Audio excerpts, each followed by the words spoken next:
Welcome to the GDPR Weekly Show, one of the top 5 GDPR podcasts worldwide. Here is what's coming up in this week's episode. Welcome to episode 148 of the GDPR Weekly Show, and coming up in this week's episode we have a look at the Fastly outage which occurred on Tuesday this week, which brought down a number of major websites worldwide. We then have news that Amazon could face the biggest ever GDPR penalty thanks to action from the data regulator in Luxembourg. We then come to the UK, where the NHS data grab opt-out scheme has been given an extended deadline, so you can now opt out anytime up till the 1st of September this year. And we then also have exciting news that the EU has introduced new Standard Contractual Clauses, so at long last, after the Schrems 2 case, we can begin getting things back in order. We then travel to Tunbridge Wells in Kent, where there's been a data breach which has shut down 2 schools in the town. And then to Belgium, where the whole state government is facing action under GDPR. We then return to the UK and to Liverpool, where a doctor has lost patient medical data. We then have news of the largest password breach in history. And we then have news of data breaches at McDonalds, both in Southeast Asia and in the US itself. We then travel to the US, where we have news of a data breach at Volkswagen Audi. And staying in the US, we have news that the US government has recovered a substantial share of the ransom paid in the Colonial pipeline data hack. We then have news of a data breach affecting electronic arts. And we then have an important ruling from a court in the Netherlands, which could set an interesting precedent with regard to immaterial damages. We then travel to China, where China is developing its new data protection law and looks to be including an interesting clause on what happens to your personal data post mortem. And then finally this week we return to the UK, where the appeal court has found that immigration exceptions under the Data Protection Act 2018 are non-compliant with GDPR. So as always, a good range of articles for you this week. We hope you find the information useful and informative. As always, if you have any feedback for us, please do email us at feedback@gdprweeklyshow.com. We do read every single piece of feedback we receive, and wherever possible we incorporate your suggestions for improvements into the show. But unfortunately, due to the volume of feedback we receive, it's not always possible to respond to each piece of feedback individually. Stay home, stay safe. We begin this week with news about the outage at Fastly, a content delivery network, which brought down a number of large websites across the internet on Tuesday this week. And the outage was caused by a bug and not by any form of cyber attack, despite some of the early media reports which reported it as being a cyber attack. There's no evidence at all that this was a cyber attack. It was simply a bug in Fastly's software. The origin of the incident stretches back to the 12th of May, when Fastly began a software deployment that included a bug that could be triggered by what it called specific customer configuration under specific circumstances. All was fine until 10:58 on the 8th of June, when the Fastly infrastructure experienced the initial onset of global disruption after what it called a valid customer configuration activated the bug. The bug caused 85% of the Fastly network to return errors and led to the mass lack of access to clients' websites. Few people probably didn't notice what was happening because Fastly supplies the content delivery network for a large number of well-known brands across the globe, including Amazon, Twitch, Reddit, The Guardian newspaper, Boots, Challenger Bank, Stripe, content provider A&E, the Financial Times newspaper, the New York Times, and also gov.uk, the UK government website. It's understood that the outage affected Australia, United Arab Emirates, Japan, Singapore, Chile, Argentina, Peru, Brazil, the UK, Ireland, Denmark, the Netherlands, Germany, Finland, Spain, Norway, Italy, Sweden, the USA, Canada, France, Austria, South Africa and India. In a statement, Fastly said that it detected the disruption within 1 minute, identified and isolated the cause and disabled that configuration. It said its engineering team identified the customer configuration at 11:27 and affected sites began to recover at 11:36. According to Fastly technical data, the incident was officially concluded at 13:25. Fastly wanted to stress that 95% of its network was operating again as normal within 49 minutes of the outage. It has now created a permanent fix for the bug, and indeed it began deploying that at 18:25 on the same day that the bug was detected. Commenting on the outage, Fastly Senior Vice President of Engineering and Infrastructure, Nick Rockwell, said the outage was broad and severe, and that Fastly was truly sorry for the impact to our customers and to everyone who relies on them. Fastly says it's now carried out a post mortem into what happened and identified measures it can take to stop this happening again.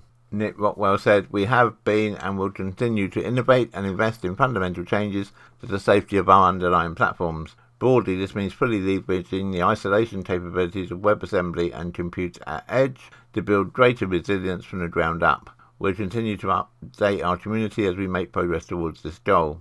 Even though there were specific conditions that triggered this outage, we should have anticipated it. We provide mission-critical services and we treat any action that can cause service issues with the utmost sensitivity and priority. We apologise to our customers and those who rely on them for the outage and sincerely thank our community for its support." Want to ask GDPR questions live? Come and join our GDPR surgery on Clubhouse, Thursday, 4 p.m. UK time. Amazon could be facing the largest fine in GDPR history. The Wall Street Journal reported this week that Amazon faces a potential $425 million fine proposed by CMPD, the privacy regulator in Luxembourg, home of Amazon's European headquarters. The CMPD alleges that Amazon's collection and use of personal information violated GDPR. The proposed fine would represent roughly 2% of Amazon's registered net income of $21.3 billion for 2020, and under GDPR, of course, fines can be up to 4% of a company's annual revenue. Now, this fine could yet change because of the size of the fine and because it affects customers right across the EU and indeed here in the UK. Then the final fine will not be decided until all 27 countries have been consulted. Now, it's possible that other data privacy regulators, be that the UK ICO or other regulators across Europe, now that it's in the consultation stage, could seek to even increase that penalty upon Amazon. Of course, there's always a chance they could decrease it as well. It will probably take a few months for all of the decisions to be made right across Europe, but we will, of course, keep a careful eye on this for you and bring you any updates in forthcoming episodes of the GDPR Weekly Show. You're listening to the GDPR Weekly Show with your host, Keith Budden. If you're a regular listener to the GDPR Weekly Show, you might remember that back in episode 145, we mentioned about the NHS data grab, where data from your GP surgery was being uploaded to a central store by NHS Digital, and although that data was being anonymised, there was concern because the general public had not really been informed about the exercise, and many didn't realise that they had to complete a form at their GP to stop the transfer of data, i.e. it's implied that you have consented to this data being transferred unless you opt out. Now, because it's in direct contravention of GDPR, and also because of some public outcry raised by various newspapers, the NHS announced this week that it was extending the deadline for people to withdraw their consent up to the 1st of September 2021. Addressing the reasons behind the change, Minister for Public Health Joe Churchill MP said, "We will use this time to talk to patients, doctors, health charities and others to strengthen the plan, build a trusted research environment and ensure that all data is accessed securely." Digital rights campaign group Foxglove has celebrated the deadline extension. However, it highlighted a number of questions that still remain about the scheme, including how NHS patients will be notified about a new deadline, especially those who aren't online, and what terms will NHS Digital stipulate for corporations to be allowed to access people's personal health records. It should be stressed that this new data grab applies only to people living in England. NHS Digital is keen to stress that the data will be anonymised and that it will hold the keys to unlock the anonymised data, but says it would only ever do this to re-identify the data if there was a lawful reason to do so, and it would need to be compliant with data protection law. An example scenario of why medical records could be unscrambled to reveal the identity of the patient, NHS Digital said, "A patient may have agreed to take part in a research project or clinical trial and has already provided consent for their data being shared with the researchers for this purpose." NHS Digital will publish a list of who it shares its database of anonymised records with, which will be updated every month. However, privacy campaigners say it can be extremely difficult to find out who sees the data due to the NHS opaque nature of its commercial relationships. For its part, the NHS says that patient data is never used for insurance or marketing purposes, promoting or selling products or services, market research or advertising. So what can you do to stop your data being taken into the central repository? Well, you have to opt out, and you have to do that by obtaining a form from your GP surgery and submit it to your GP. And it's very important that that form needs to be back with your GP before September the 1st of this year. You can still choose to opt out after September the 1st, but if you do that, it will only apply to any new data after the date you opt out. So any existing data will be transferred to this central store. This remains a controversial issue, and if you are a Clubhouse member, you may well have heard myself and Dr. Jackie Taylor debating the issue on this week's GDPR surgery on Clubhouse. And it's doubtless a subject we will return to again at the end of July, when Dr. Jackie Taylor's kindly agreed to come for an interview on this podcast. So we look forward to that episode.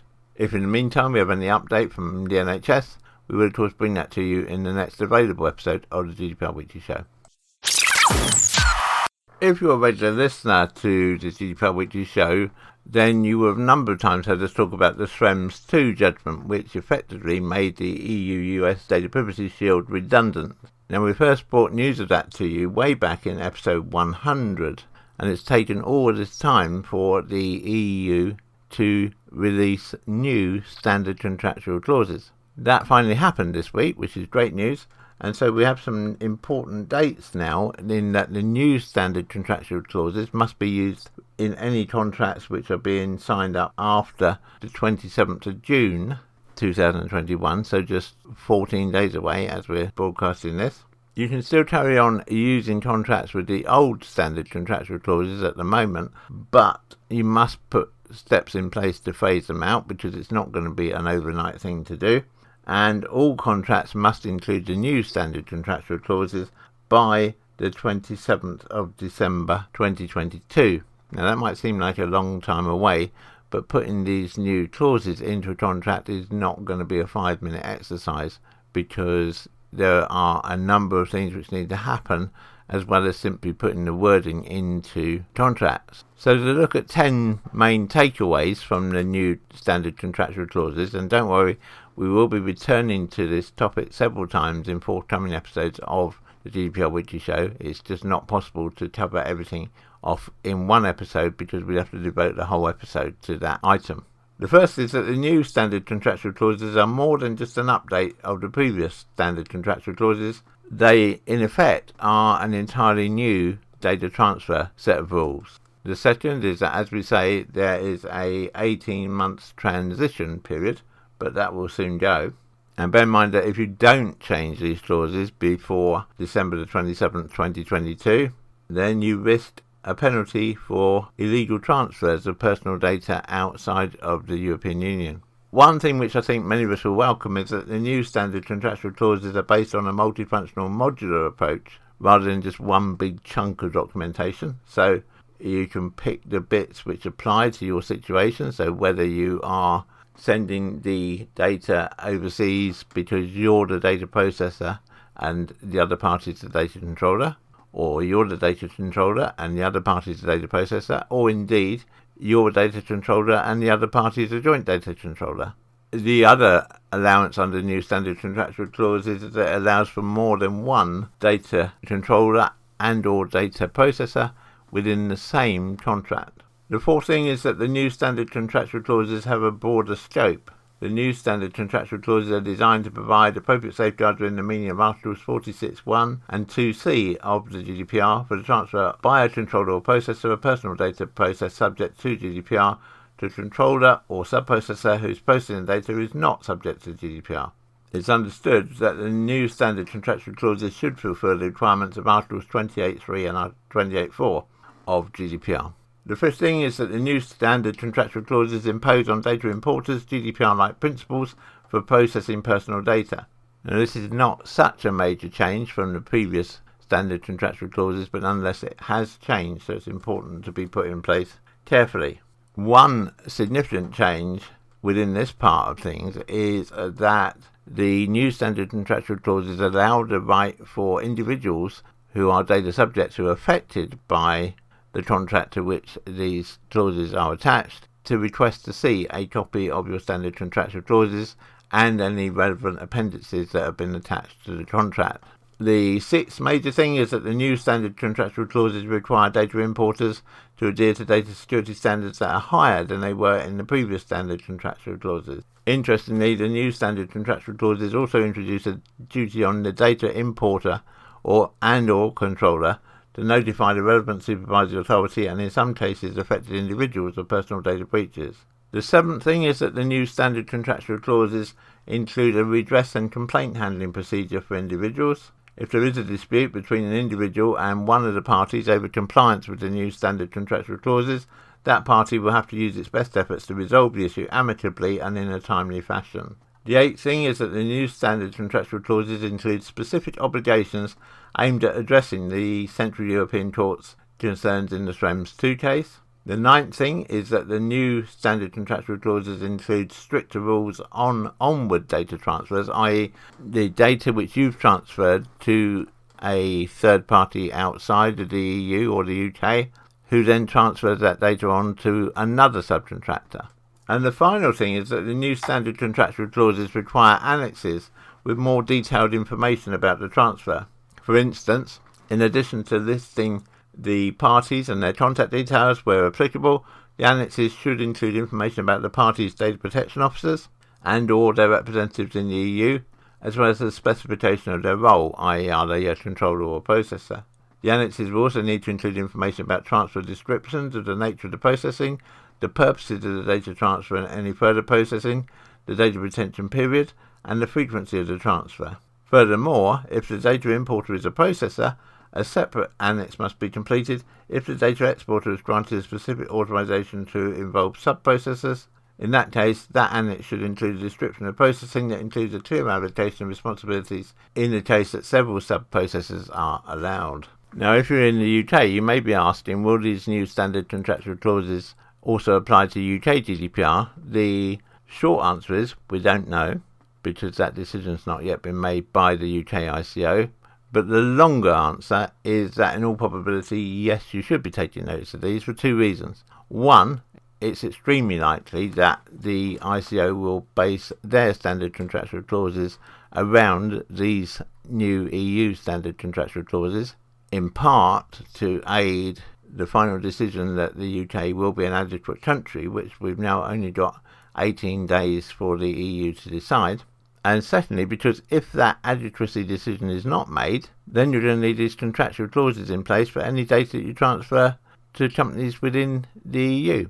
So, as I said earlier, we will be returning to the new standard contractual clauses a number of times in forthcoming episodes of the GDPR Weekly Show.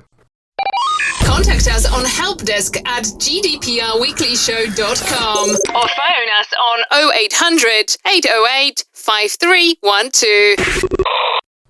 To Tunbridge Wells in Kent in the UK now, where two schools have been closed after hackers broke into the school servers, stole data, and amongst that data, they stole encrypted pupil information. A spokesman for Stinner's Kent Academy and Stinner's Kent Primary School said they cannot be sure exactly what information the hackers have access to, but they urged parents at the Tunbridge Wells schools to contact their banks and let them know that personal details could have been taken. A spokesman said that Action Fraud and the National Cyber Security Centre are investigating. The police and the Trust's own data protection company are also carrying out inquiries after the attack, which began on Wednesday. Stinner's Kent Academy Trust said on its website that the hackers told them what information they have access to. It said they did not appear to have access to the school information management system, which is where personal records of pupils, students and staff are held. However, they have encrypted this data so that we no longer have access to it, the school added. Because staff no longer held vital information on pupils, including emergency contact details, the decision was made to close both schools on Monday. The Trust is now in the process of collecting all of the data from parents again before it can reopen. The school computers all need to be reconfigured so staff can access the resources required to teach. As a result, the school set up remote learning on Tuesday. A spokeswoman for the Trust said the Trust is working incredibly hard to ensure that our students and pupils are back in our schools as soon as it's possible to do so. If we receive any further update on this, either from the schools involved or from the ICO, we will of course bring it to you in the next available episode of the GDPR Weekly Show. Stay home, stay safe.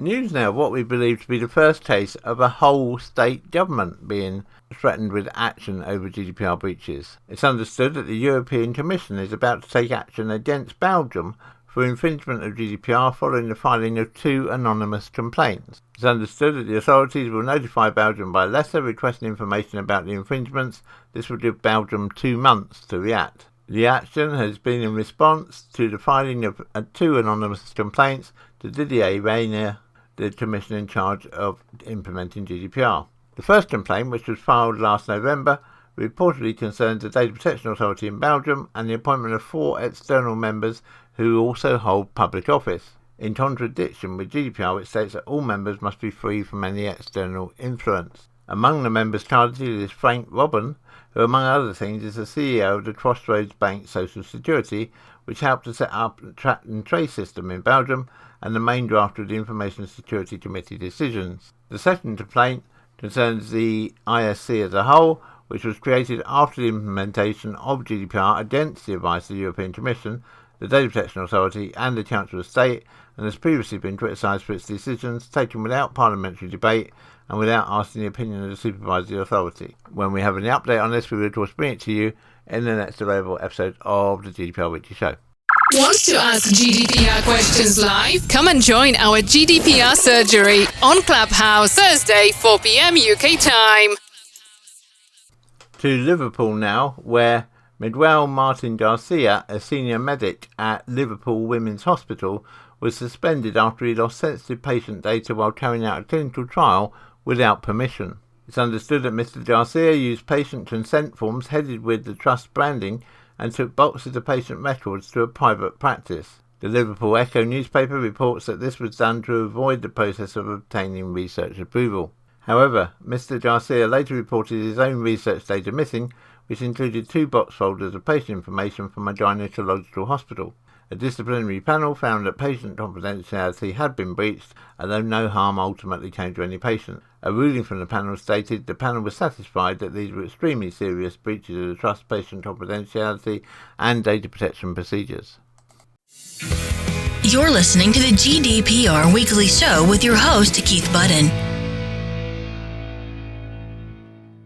It's believed that the largest password data breach in history has been leaked online. The previous largest leak was back in 2009, when over 32 million user passwords were stored in plain text. This new leak contains 3.2 billion passwords from multiple databases, and this attack has been dubbed RockU 2021. Put this into context, there are approximately 4.7 billion users on the internet, so 3.2 billion passwords are now being revealed.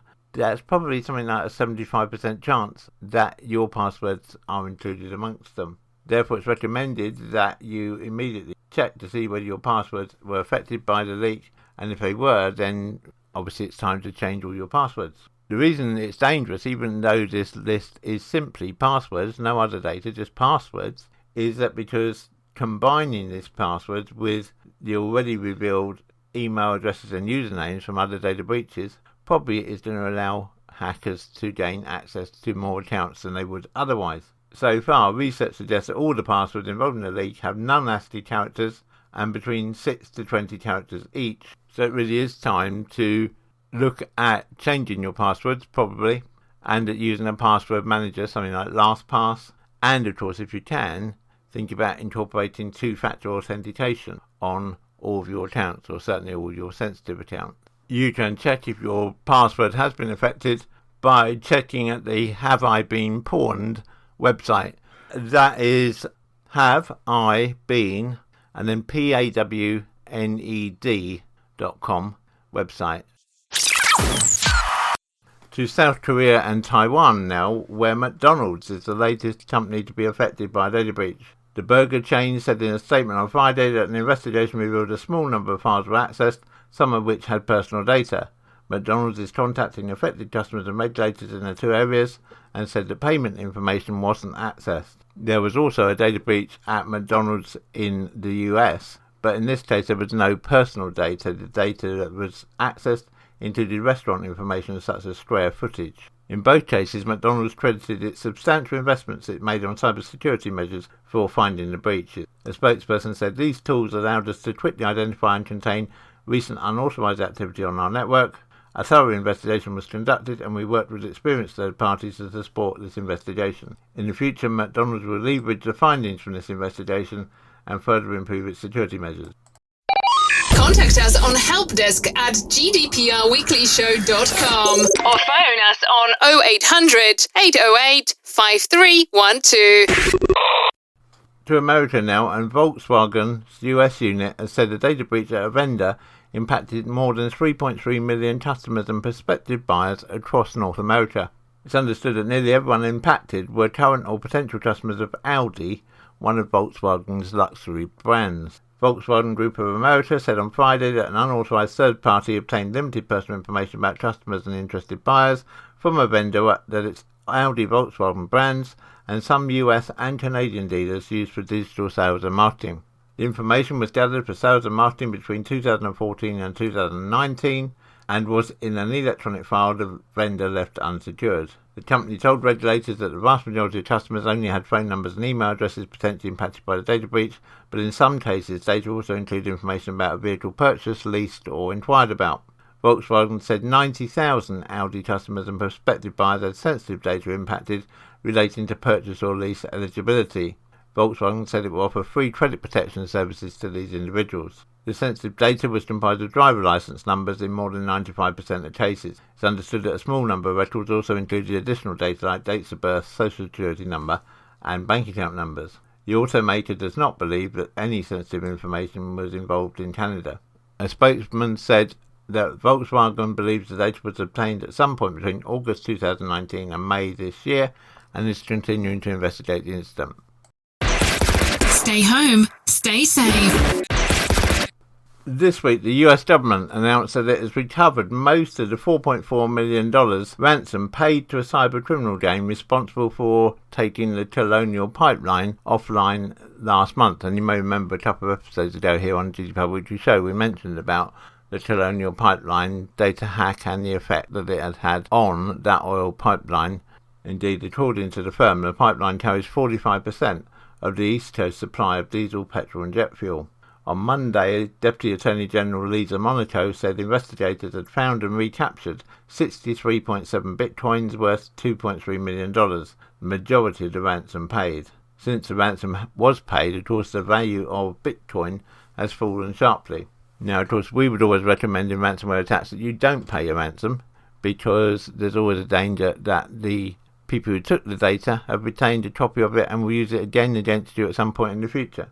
In a statement, Joseph Blount, chief executive of the Colonial Pipeline Company, said his firm was grateful for the swift work and professionalism of the FBI, which had helped recover the ransom. Holding cyber criminals accountable and disrupting the ecosystem that allows them to operate is the best way to deter and defend against future attacks, he added. In a statement, the company said that after the attack in May, Colonial made a cryptocurrency payment, and in return the company received a decryption tool so it could unlock the systems compromised by the hackers. Mr. Blount said he had authorised the payment on the 7th of May after discussions with experts who had previously dealt with DarkSide. He said, "We didn't make that decision lightly, but believed it was the right thing to do for the country." Mr. Blount added that it would take months before some business systems were recovered and estimated the attack would ultimately cost the company tens of millions of dollars. Want to ask GDPR questions live? Come and join our GDPR surgery on Clubhouse, Thursday, 4 p.m. UK time.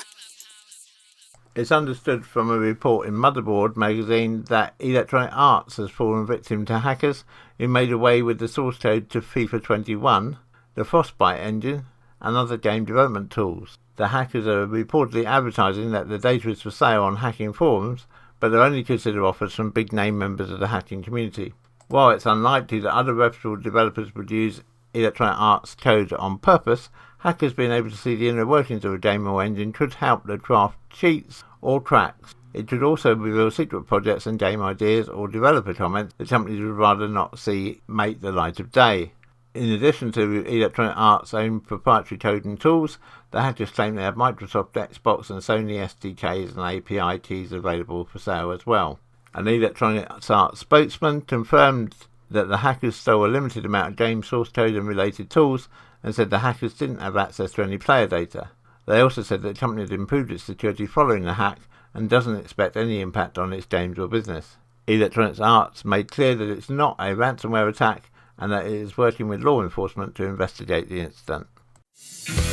You're listening to the GDPR Weekly Show with your host, Keith Budden. To the Netherlands now, and an important ruling in the Dutch courts to awarding damages to individuals impacted when businesses experience a data breach could have a bearing on the prevalence of data breach class action. A regional court in the Netherlands rejected claims for damages lodged against property platform Nedervon. Lawyers raised the claims for damages on behalf of an anonymous house hunter. The house hunter had been notified by Nedervon that their data may have been compromised following a hack on its computer systems in May 2019. The hacker was subsequently convicted of a criminal offence of computer hacking following a criminal investigation. The lawyers acting on behalf of the house hunter asked the Belgian District Court to find Nedervon responsible for a breach to the right to privacy and the right to protection of personal data and all failings in relation to rules on data processing and data security under GDPR. They also asked the court to order Nedervon to pay the house hunter €500 in damages. However, the court dismissed the claims. It found that the claims of damage and distress allegedly experienced by the house hunter following the hacking incident had not been substantiated. The court said the mere assertion that there has been talk of distress is insufficient if no substantiation is given showing that the plaintiff has suffered from this in concrete terms or how this distress has manifested itself with him. It has not become evident that the plaintiff, for instance, immediately after receiving the letter from Nedervon, asked questions or showed his concern in any other way. Other expressions of distress have also not been made or shown. Other than in the examples from case law mentioned by the plaintiff, in which compensation for immaterial damage has been awarded, it has not been shown that actual abuse was made of the data involved in the hack. On the contrary, it appears from a criminal judgment, as Nedervon also argues, that the hacker had not yet sold or transferred the personal data to third parties, while all data carriers that were seized were withdrawn from circulation, so there's no chance the data would end up in the wrong hands, he said. Now, this ruling, coupled with earlier rulings in federal courts in Germany, could be really instructive in showing that if a class action is to secure compensation of any substance for breaches under GDPR, they have to be able to prove that distress actually happened. It's not enough simply to say our client suffered distress. We will keep an eye on this, and if there are any future court cases across Europe that look to set further precedent, we will of course bring them to you in the next available episode of the GDPR Weekly Show. China released more details of its new data privacy law this week, and one thing which particularly piqued our interest was that the Chinese privacy law quite clearly allows for people's privacy to be continued after they die by placing the rights to their data in the hands of their next of kin. Now, whilst a lot of the Chinese privacy law is being based on GDPR, as we've mentioned previously here on the GDPR Weekly Show, this is a departure because in Europe, neither primary law nor secondary law, so neither national law or GDPR, provides for post mortem data protection. And so essentially, once you die, then the rules of GDPR don't apply to your data anymore, and anyone potentially could publish them. So it'd be interesting to see if this does eventually make it into the final version of China's data privacy law, and if it does, whether that will result in it being reflected in GDPR and indeed UK GDPR at some point in the future. Want to ask GDPR questions live? Come and join our GDPR surgery on Clubhouse Thursday, 4 p.m. UK time.